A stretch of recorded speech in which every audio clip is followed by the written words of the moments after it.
Ezekiel 16. So today's reading was really graphic to me, and it was kind of uncomfortable because there was a lot of talk about prostitution and very sexual activities.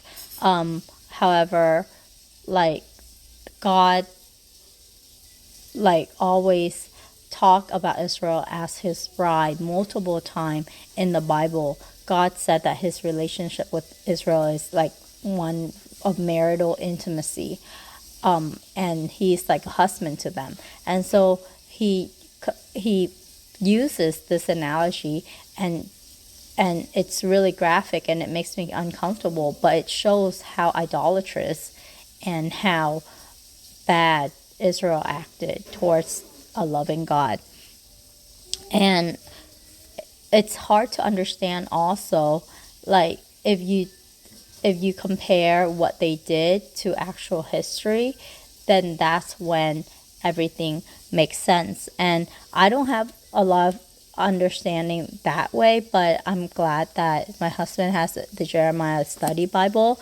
Reading through it really kind of opened my eyes. So first of all, God said that Israel was kind of like a forgotten child. And it's very interesting because it says right here in the study Bible that the practice of eliminating unwanted babies by abandoning them to the elements and letting them die by exposure is attested in records from the ancient world.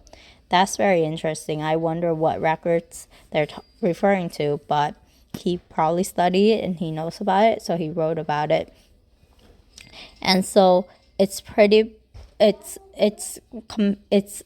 metaphor is talking about Jerusalem's pre-Israelite past, before David conquered the cities, and Israel, or Jerusalem at that time, is a Canaanite outpost named Jebus. So it is a land that is not very well thought of. People didn't care about it. And it says that it was from the land of Canaanite, and it's a combination of Amorite and a Hittite. So those were the people group back then. And now of them is Israel and Jerusalem. And so naked and bare means there wasn't much in the land. I guess no trees, nothing of value, so on and so forth. However, God then saw the land. He gave them like good things. Like he gave them so the Israelite, they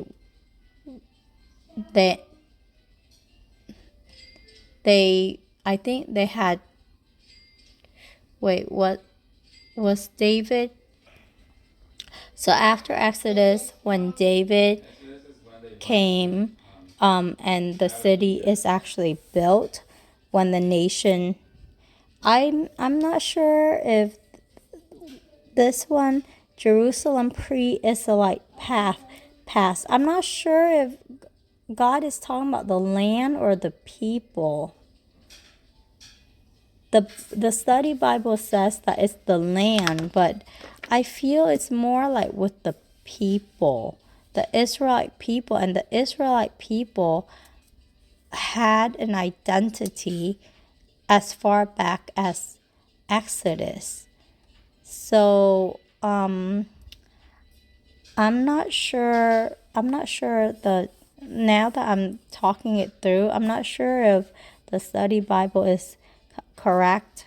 However, but like either way, the people or the land, they weren't like prominent, and God came and he gave them like the choice land.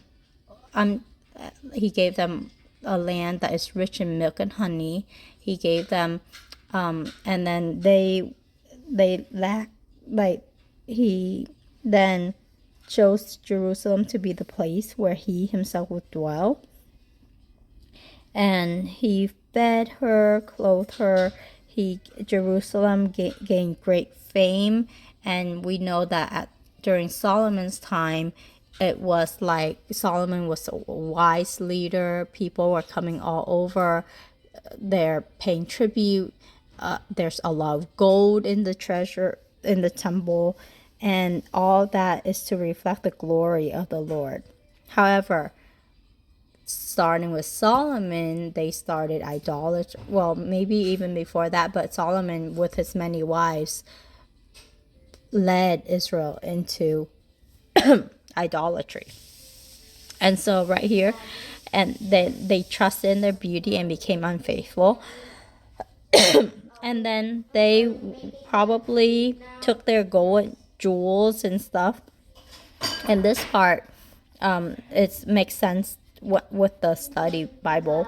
The city, they sought political, economic, and religious connection with their pagan neighbors through maybe tributes or like gifts and even like marriage. And then they become idolatrous. And the thing that God really hated was they even took their children and sacrificed their own children. And so when he talked about Egypt being lustful or the neighbors being lustful, I think it means they were very idolatrous. Egypt had many gods, and so do other people or nations. And then Jerusalem then got into heathen practices, and then they decline. And then later, when it talked about her being stripped bare, that was hard for me to understand too. But there, the study Bible explained it too, that God's judgment did not fall all at once, and that so first the Philistine oppressed the people to reduce the amount of territory that Israel controlled. However, the nation looked to Assyria, then to Babylon, and they also looked to Egypt for help. However, the very nation that the people committed spiritual adultery with, God used them to bring their pretty much their end at this point. So Babylon would breach the city wall, ransack Jerusalem, and strip it bare of its treasure, as we saw in what Jeremiah wrote and Ezekiel too. And then they took off its treasure, burn it, and leave it in the smoldering heap. And only a few descendants survive. And so now the land is pretty much bare. However, God then say that Israel's sin even surpassed that of Samaria and Sodom. And comparing Samaria and Sodom's sin to Israel, is like they look like innocent when compared to that. So the gravity is really bad. And then after that, God reiterate his commitment to Jerusalem and the Israelites to one day restore them and to keep the covenant he made with Abraham. So that's pretty much the summary of all of this. So I would suggest you read the Jeremiah Study Bible for this chapter. It's without the study into history, it's hard to understand, but when you understand history, you can see the parallelism and why God chose to describe Israel the way that he did. So it's like, I know that God told Israel again and again not to fall into idolatry, and that they are like idolatrous and adulterous towards him, but I did not understand the gravity of it until reading today, like, and especially to through reading the study Bible, and that really made me understand that they were in like really bad sin, and God, that's why God said it's time for judgment.